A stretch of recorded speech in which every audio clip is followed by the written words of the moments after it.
मैं कहाँ से आया हूँ। मैं जब छोटा था मेरे को लगता था कि मैं बहुत कुछ कर सकता हूँ।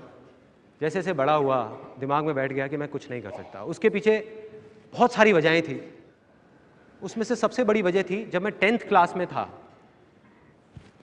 तब हमारी फैमिली में कुछ मेजर प्रॉब्लम्स हो गई। हमारा एक एल्यूमिनियम का बिजनेस था मेरे फादर का, 20 साल पुराना, किसी के साथ पार्टनरशिप में। वो रातों रात ख़त्म हो गया, जिसकी वजह से हमारी फैमिली की सिचुएशन काफ़ी ख़राब हो गई और समझ नहीं आ रहा था कि कल क्या होगा। किसी को समझ नहीं आ रहा था, जिसकी वजह से मेरे फादर थोड़ा सा डिप्रेशन में भी चले गए और घर में बड़ा अजीब सा एटमॉस्फेयर रहने लग गया। सबको लगने लग गया पता नहीं क्या होगा क्या होगा। मैं छोटा था, मैं क्या करता, 15-16 साल का था। अब ऐसे में दो चीज़ें होती हैं हर फैमिली में जब कुछ ऐसा होता है। कुछ फैमिलीज होती हैं जो टूट जाती हैं, बिखर जाती हैं, वो आपस में ही लड़ने लग जाते हैं। दूसरी फैमिलीज होती हैं जो और पास आ जाती हैं। हमारी फैमिली में वो दूसरी वाली चीज़ हुई। मैं, मेरी मदर, मेरी छोटी सिस्टर, हम सब आए और हम सब ने कहा कि ये आपकी प्रॉब्लम नहीं है, ये हम सब की प्रॉब्लम है। हम सब मिलकर कोई ना कोई हल निकालेंगे, करेंगे, कुछ ना कुछ करेंगे, कुछ ना कुछ होगा। तो अब क्या था, मैं चाहता तो था कि कुछ हो, मानता क्या था, कुछ नहीं कर सकता क्योंकि मेरी लैंड इनफर्टाइल थी। उसके बाद हमने कई चीज़ें ट्राई करी, जैसे एक खजूर का बिजनेस किया था हमने। मतलब खजूर के पान बनाती थी मेरी मदर, और मैं जा जा करके वो जो डब्बे में पान होते थे खजूर के, वो जा करके लोगों को देता था कि भाई हेल्थ के लिए अच्छा होता है। एक पर्चे बनवाए थे अपने फ्रेंड्स में, रिलेटिव्स में, यहाँ पे वहाँ पे वो देते थे। वो काम इतना नहीं चला, वो बंद हो गया। उसके बाद में हमने एक STD PCO की शॉप खोली, फोटो स्टेट की, STD की, PCO की। वहाँ पे मेरी मदर बैठती थी, कई बार मैं भी जा करके बैठता था वहाँ पे। और वहाँ पे जा करके तो मेरी लैंड और इनफर्टाइल हो गई, क्योंकि वहाँ मैंने लोगों को देखा 25-25 पैसे के पीछे अपनी मदर से लड़ते हुए। कई बार अंदर से गुस्सा भी आता था, लेकिन क्या करता, लाइफ यही है। तब मुझे लगा कि यार सच में पैसा ही सब कुछ है, पैसा ही भगवान है। कहीं से भी बस पैसा आ जाए, मुझे और कुछ नहीं चाहिए। कहीं से मुझे कोई नौकरी दे दे और पैसा आ जाए, सारी प्रॉब्लम्स ठीक हो जाए। तो STD PCO की शॉप भी बंद हो गई। उसके बाद मैं कई जगह इंटरव्यूज़ के लिए गया, हर जगह फेल होता चला गया, कुछ समझ नहीं आ रहा था क्या होगा। अब मेरी लाइफ का टर्निंग पॉइंट आया। मैं एक सेमिनार में गया जो एक मल्टी लेवल मार्केटिंग कंपनी का सेमिनार था। अब मेरी एज उस टाइम पे 18 साल थी। मैं सच बताऊं, 3 घंटे का सेमिनार था, मुझे कुछ समझ नहीं आया, सब कुछ मेरे ऊपर से निकल गया। और मुझे एग्जैक्ट याद है आज भी कि मैं कहाँ बैठा था। आगे से एक ऑडिटोरियम था और मैं यहाँ से तीसरी सीट पे बैठा हुआ था। मैं देख रहा था और इस जगह पे एक 21 साल का लड़का खड़ा हुआ था। जब तक वो बोलता रहा, मेरे दिमाग में कुछ नहीं घुसा, सब ऊपर से निकल गया। लेकिन एंड में उसने एक बात बोली, कहता मेरी एज 21 साल है और मैं महीने का 2.5 लाख रुपए कमा रहा हूँ।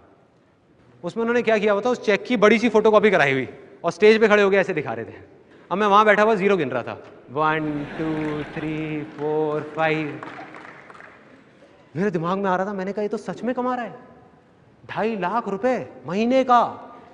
मेरे तोते उड़ गए, दिमाग फट गया मेरा। मैंने ये देखा था जिंदगी में कि भैया 10-15 हज़ार रुपए के लेवल पे पहुंचने में भी सालों लग जाते हैं, और यहाँ दूसरी तरफ एक लड़का है मेरे जैसा ही जो कह रहा है कि मैं 2.5 लाख रुपए महीने का कमा रहा हूं। और वो 1 सेकंड लगता है, 1 सेकंड, वो सेकंड था मेरी जिंदगी का। अंदर से चीख निकली। मैंने कहा कि अगर ये लड़का कर सकता है जो देखने में बिल्कुल मेरे जैसा है, अरे तो मैं क्यों नहीं कर सकता? मैं क्या कोई दूसरे प्लेनेट से आया हूं?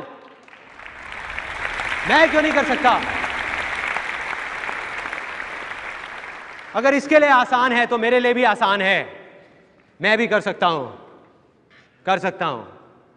और जैसे ये 2 वर्ड्स आए मेरी लाइफ में, जैसे ही अंदर तक मैंने मान लिया कि सब कुछ आसान है, तो मेरे अंदर चेंजेस आने शुरू हो गए।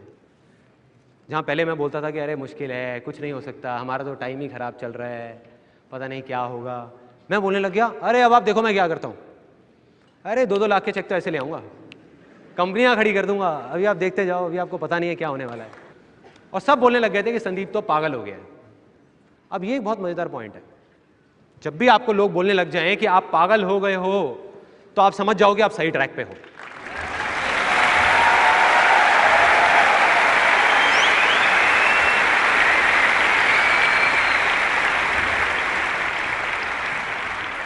थोड़ा सा तो पागल होना पड़ेगा। वही हुआ, मैं पागल हो गया, अजीब अजीब बातें करने लग गया। मतलब अंदर से मुझे लगने लग गया बहुत आसान है। लैंड फर्टाइल हो गई, एक स्टेप कंप्लीट। दूसरा स्टेप डिस्कवर करना था कि क्या करना है। अब 2 आवाजें थी, बाहर की आवाज, अंदर की आवाज। मैं उस आदमी को जिसको मैंने स्टेज पे देखा था, उसको देख करके मैं सोच रहा था कि मुझे ऐसा बनना है। वो ये कर रहा है तो मैं भी यही करूंगा और मैं 2.5 लाख रुपए कमाऊंगा। मेरा इंटरेस्ट नहीं था, मेरे अंदर की कोई आवाज़ नहीं थी, सब बाहर की थी। तो मैं वहाँ 20-25 लोगों को लेकर के गया उस कंपनी में, एक ने भी ज्वाइन नहीं किया। और जिनको लेकर के जाता था वो मेरा और ज़्यादा मजाक उड़ाते थे कि भाई कहाँ लेके गया था तू, और वो कहते थे तेरा 2.5 लाख का चेक आएगा उसमें से थोड़ा हमें भी दे दियो। तो मतलब मैं फेल हो गया बुरे तरीके से। 2 वजह थी उस फेलियर की, एक ये कि वो मेरे अंदर की आवाज़ नहीं थी, दूसरी ये कि मैं शेयरिंग नहीं समझ पाया था। मैं वहाँ लोगों को उनके फ़ायदे के लिए नहीं लेके जा रहा था, अपने फ़ायदे के लिए लेके जा रहा था। मन में क्या था एक 18 साल के लड़के के, मुझे अपनी फैमिली की प्रॉब्लम सॉल्व करनी है। भाड़ में गए ये लोग, तो मैं लोगों को बेवकूफ़ नहीं बना पाया। तो अब ये जो मैं फेल हुआ वो मेरी अच्छी किस्मत थी या बुरी किस्मत? बुरी है, अच्छी कैसे हुई? उस टाइम के हिसाब से तो बुरी किस्मत है ना। लेकिन यही बेवकूफ़ी है, क्योंकि बुरा तो कुछ है ही नहीं इस दुनिया में, क्योंकि जो होता है अच्छे के लिए होता है। Success comes from experience and experience comes from bad experiences. मतलब के सक्सेस है अगर वो आपके पास आ सकती है तो सिर्फ एक्सपीरियंस से, और एक्सपीरियंस अगर आ सकता है आपके पास वो आ सकता है खराब एक्सपीरियंसेस से, अच्छे एक्सपीरियंसेस से नहीं। राइट। और वो चीज़ मुझे समझ आ गई जब उस कंपनी में गया। उसका फ़ायदा ये हुआ, फाइनेंशियली मैं फेल हो गया, लेकिन फ़ायदा ये हुआ बहुत अच्छी अच्छी बातें सुनने को मिली। ये सारी बातें समझ आने लग गई जो मुझे नहीं समझ आती थी, कुछ अलग थी वो बातें, तो वो दिमाग में घुस गई कि हाँ इसका मतलब फेलियर का भी फ़ायदा है। तो मैं उदास नहीं हुआ। उसके बाद फिर मैंने बाहर की आवाज़ सुनी, फिर से दोबारा वही गलती करी। मेरे को मेरे रिलेटिव्स ने, फैमिली में, अब पता नहीं मजाक मजाक में या सच में, उन्होंने सबने चढ़ा दिया कि अरे यार संदीप तू तो बिल्कुल हीरो लगता है। और मैंने सोचा इतने सारे लोग कह रहे हैं तो गलत थोड़ी होंगे। अब मैंने बाहर की सुनी, मैं चला गया हीरो बनने के लिए, मॉडल बनने के लिए। मैंने कहा मैं बनूंगा, इतने लोग कह रहे हैं तो चला गया। जा करके देखा मेरे जैसे हीरो हजारों लाइन लगा के खड़े हैं और 2.5 रुपए की कचौड़ी खा रहे हैं। मैं कहा भाई संदीप तेरा तो काम हो गया। लेकिन मैंने हिम्मत नहीं हारी, मैंने कहा नहीं कुछ तो करूंगा, कुछ तो करूंगा, आसान है आसान है आसान है आसान है। आसान है तब तक काम नहीं आएगा जब तक अंदर से आवाज़ नहीं आएगी। वही हुआ मेरे साथ। मैंने बहुत बोला, बहुत मन में आया कि नहीं कर लूंगा कर लूंगा कर लूंगा, अंदर से था ही नहीं मॉडलिंग करने का, हीरो बनने का, एक्टिंग का।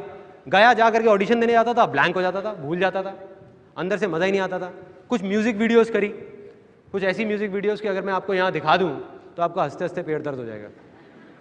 जब मेरा 5 साल का बेटा तंग कर रहा होता है, घर में हुड़दंग मचाया होता है उसने, तो मेरी वाइफ वो वीडियो को प्ले कर देती है और बेटा वहाँ टिक के बैठ जाता है और देख के हंसता रहता है, पापा ही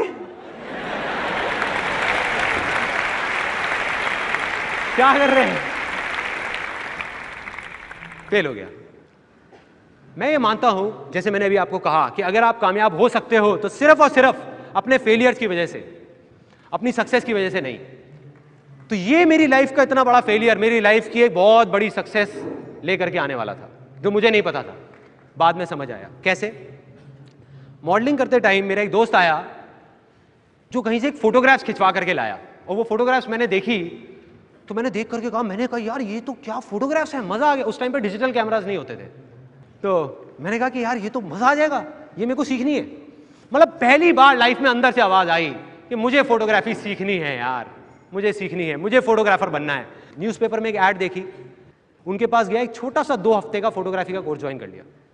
मुझे नहीं पता था मैं क्या करूंगा, क्यों कर रहा हूं, किस लिए कर रहा हूं, सोचा ही नहीं, बस दिल की सुनी। अंदर से होता है ना, फीलिंग आती है कि यही तो चाहिए था, मिल गया। अपनी मदर के पास गया, उनसे 12,000 रुपये लिए और जा करके कैमरा खरीद के आ गया। रिलेटिव्स की, फ्रेंड्स की, सबकी फ्री में फोटोग्राफ्स खींचने लग गया। मुझे नहीं पता था मैं क्या कर रहा हूं, क्यों कर रहा हूं, करता रहा करता रहा करता रहा। अब क्या होता है कि जब अंदर से भी आवाज आती है ना, तो लाइफ में कभी ना कभी ऐसी स्टेज आएगी आप लोगों की लाइफ में, आप स्टेप उठा लोगे, एक्शन ले लोगे, और जो आप चाहते हो वो जा करके रियलिटी से टकराएगा, जो बहुत अलग होगा।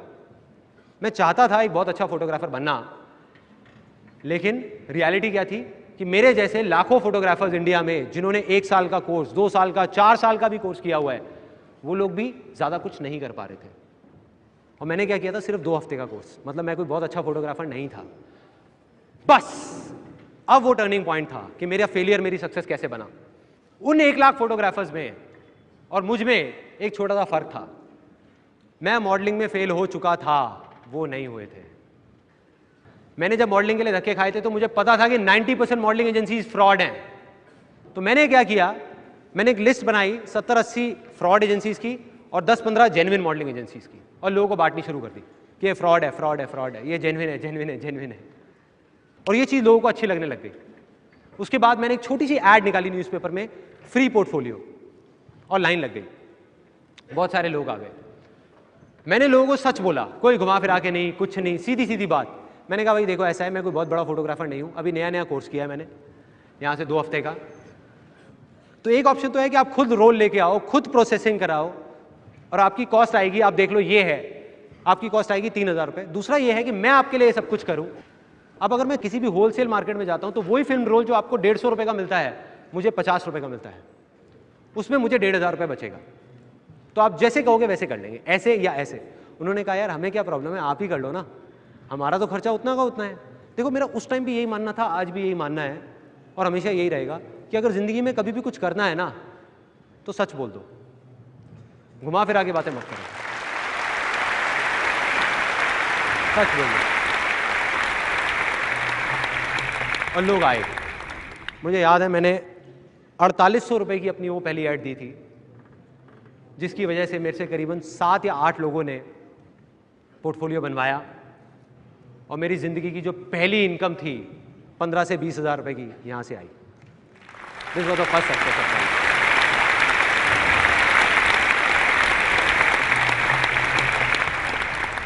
अब मेरी लाइफ का दूसरा बड़ा फेलियर, एक लड़का आया मेरे पास, आकर के बोलता एक काम करते हैं मिलके ना, एक इवेंट कराते हैं बढ़िया सा, न्यू ईयर पार्टी करते हैं, आजकल न्यू ईयर पार्टीज बहुत चल रही हैं, वो करते हैं। अब मेरे अंदर से आवाज़ आई, मैंने कहा यार इवेंट करने का तो मैं बहुत टाइम से सोच रहा था। मैंने कहा मैं करूँगा तेरे साथ, तू चिंता मत कर, बस एक ही प्रॉब्लम है, मेरे पास पैसा नहीं है। कहता यार तू पैसे की टेंशन मत कर, पैसा सारा मैं लगाऊंगा, तू बस काम कर। मैंने कहा हो गई डील, 1 महीने तक काम मैं करूँगा, पार्टी मैं कराऊंगा, सब कुछ मैं कराऊंगा, एंड में पैसा तेरा लगेगा, जो बचेगा 50-50। कहता कोई दिक्कत नहीं है, डन। उसने 15,000 रुपये मुझे दिए, मैंने ले जा करके एज इट इज़ वो 15,000 रुपये बैंकेट हॉल वाले को पकड़ा दिए, डीजे को पैसे दिए, केटरर को पैसे दिए, वो सब लोग मुझे जानते थे। जा करके खुद प्रिंटर को थोड़े से एडवांस दिया, वो प्रिंट्स बनवाए, स्टिकर्स, पोस्टर्स, जा करके यूनिवर्सिटी में लगाए, बैनर्स लगाए। अब प्रॉब्लम क्या हुई थी कि उससे 3 दिन पहले वो जब इवेंट था, उस भाई ने मुझे आकर के बोला, कहता कि मैं अब और पैसे नहीं दे सकता। मैंने कहा भाई पैसे तो देने पड़ेंगे क्योंकि बाकी लोगों को देने हैं, अगर नहीं दिए तो वो मुझे जानते हैं, मुझे आकर के पकड़ लेंगे। कहते अब देख ले फिर तू मत कर। मैंने कहा ऐसा नहीं हो सकता, करना पड़ेगा। तो फिर मैंने कहीं से अरेंज करके पैसे अपने दोस्तों से, यहाँ से किसी से 5,000 रुपये लिए, 2,000, 3,000, 1,000 इकट्ठे करके सबको पैसे दी थी। इवेंट हो गया, सक्सेसफुल हो गया। 31 दिसंबर 1999 की रात थी। इस इवेंट का नाम था डिक्स 2000, मतलब सन 2000 का नया साल शुरू होने वाला था। एक बैग में सारे पैसे थे। मैं उसके पास गया, मैंने जा करके बोला, मैंने कहा चल भाई अब ऐसा करते हैं, हम हिसाब कर लेते हैं, तूने जो पैसा लगाया मैंने लगाया, उसको हटा के और फिर आधा आधा कर लेते हैं। कहता कौन सा हिसाब? कहता कौन से पैसे? और वो गाड़ी में बैठा अपने दोस्तों के साथ में निकल गया। एक वो दिन था, एक आज का दिन है, मैंने ज़िंदगी में कभी उसको दोबारा नहीं देखा। एक नॉर्मल ह्यूमन बीइंग होता, कोई एलियन नहीं होता, तो वो क्या करता ऐसी सिचुएशन में? रोने लग जाता, परेशान हो जाता। मैं खुश हो गया क्योंकि अंदर बैठा हुआ था कि लाइफ में जो एक्सपीरियंस है वो खराब एक्सपीरियंसेस